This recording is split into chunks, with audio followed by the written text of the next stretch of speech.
Magandang tanghali po. Ito yung Dark and Light Side of Life, episode 210. So, alamin natin, saan na naman manggagaling yung mga problema at anong klaseng problema ang darating.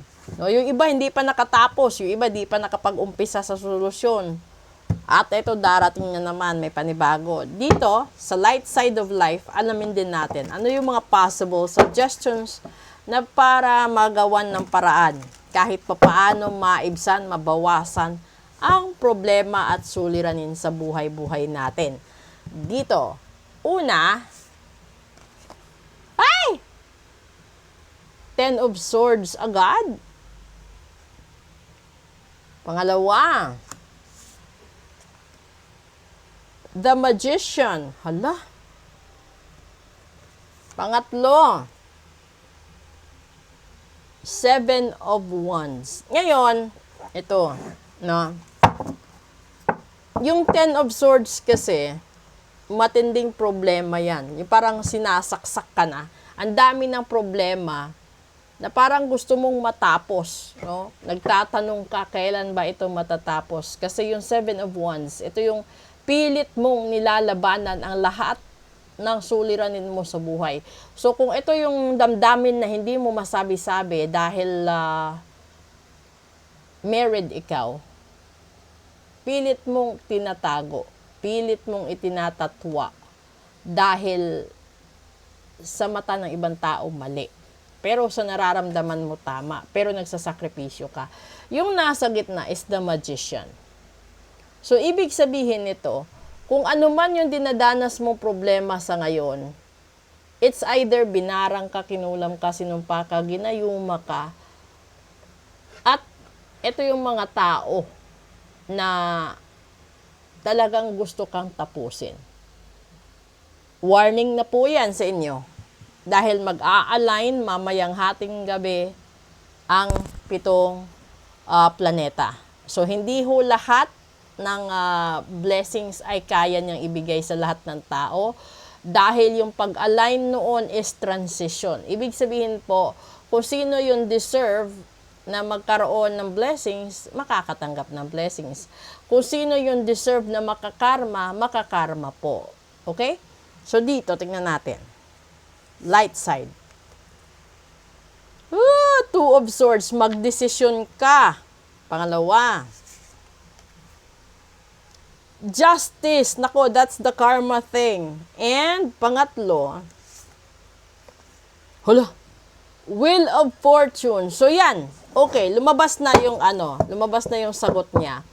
Ngayon, kung dito sinasabi lahat ng pinanggalingan ng problema mo, parang bigla akong nawala, natakot. Di ba nakakatakot kasi?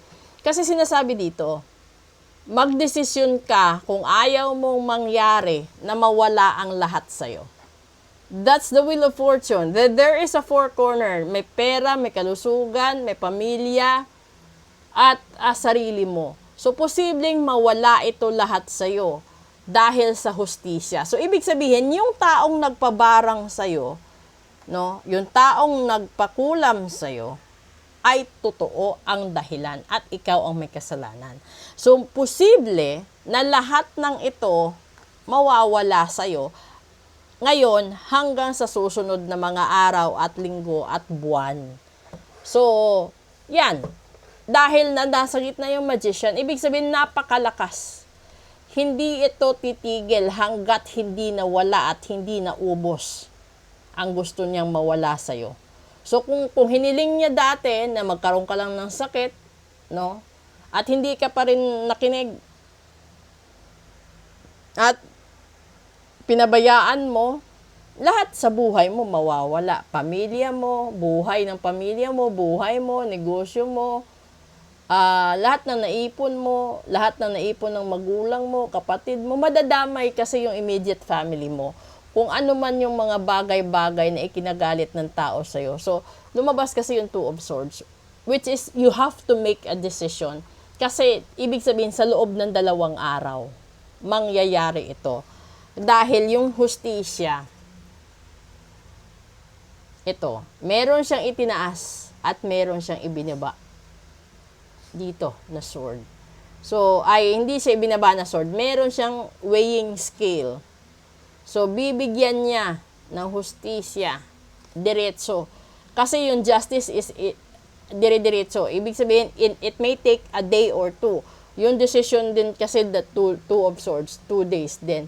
So, ibig sabihin, pagkatapos ng alignment ng planeta, mawawala lahat sa'yo sa isang iglap. So, alamin nyo, tandaan nyo, mas mahirap mawalan ng buhay. Sa dami ng problema, siguro yung pinakamahirap matanggap is nawala ang buhay ng taong mahal mo o nawala ang buhay mo. Kasi hindi mo na sila makikita, hindi mo na sila mayayakap. Posible makikita mo sila pero kaluluwa ka na lang. Hindi ka na nila maririnig, hindi ka na rin nila mayayakap. So bago pa mahuli ang lahat, gumawa ka ng hakbang, gumawa ka ng desisyon. Ito'y paalala sa lahat-lahat ng tao. Kung meron man kayong atraso, no? Gawan nyo ng paraan. Sa lalong madali at lalong in 2 days time. Gawan nyo ng paraan. Dahil, wala eh. Kung meron kayong negosyo at nakarma ka, yun, wala. Matatanggal talaga yan. Mawawala talaga yan. Tingnan nyo yung nangyari dun sa LA. Ang dami, di ba? Multi-million or billions of dollars yung nawala sa isang iglap lang. Buhay pa kaya ng tao kapag tinanggal ng Diyos ang kaluluwa sa katawan ng tao? 7 minuto lang ang pwede niyang gamitin na mag-reflect sa utak niya para baunin ang mga memories na gusto niyang baunin sa pag-alis niya sa katawan na yan. So, tandaan nyo, no? Kapag ang tao namatay, may 7 minuto siya para baunin ang mga memories na gusto niyang baunin.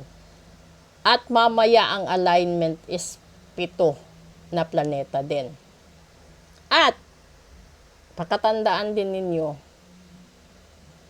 ang sinabi sa Biblia, kapag tumulong ka, magbibigay yan ng 7 times 7 times 7 pa. Kapag gumawa ka ng pagkakamali, ganun din kadami ang mararanasan mong kagipitan, kalungkutan, lahat-lahat na. So, sa pera, yun din, ganun din kadami. At paalala ko po sa inyo, sa lahat ng suki ko at sa mga taong new followers ko, yung panata po na ginagamit ko is 37. So, ito yung araw at ito yung numero na kung kayo may hindi kayo binayaran, may hindi kayo na-settle, at may hindi kayo pinakinggan. Kapag sinabi ko sa inyo na may mawawala at hindi kayo nakinig at nawala yung mahal nyo, ay nako, masasayang at masasayang lahat. Kasi ang pangit at ang sakit mawalan ng mahal sa buhay. Lalong-lalo na kung anak mo yan. Lalong-lalo na kung asawa mo yan. Di ba?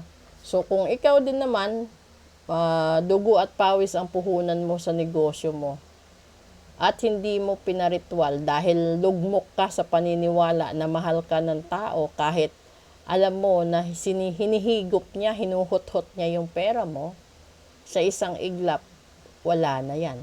So, in 24 to 48 hours, maraming mangyayari simula sa mga oras na ito.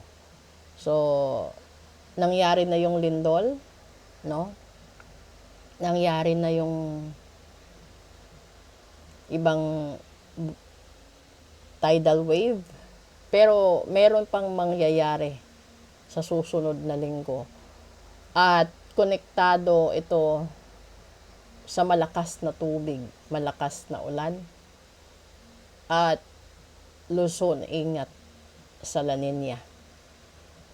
Okay? Proceed tayo sa real talk natin. At message lang po kayo or comment po kayo sa gusto magpa-reading at sa gusto pong magpa-cleansing at magpalihis ng lahat ng sakuna at kamalasan sa buhay nila. Magandang tanghali po.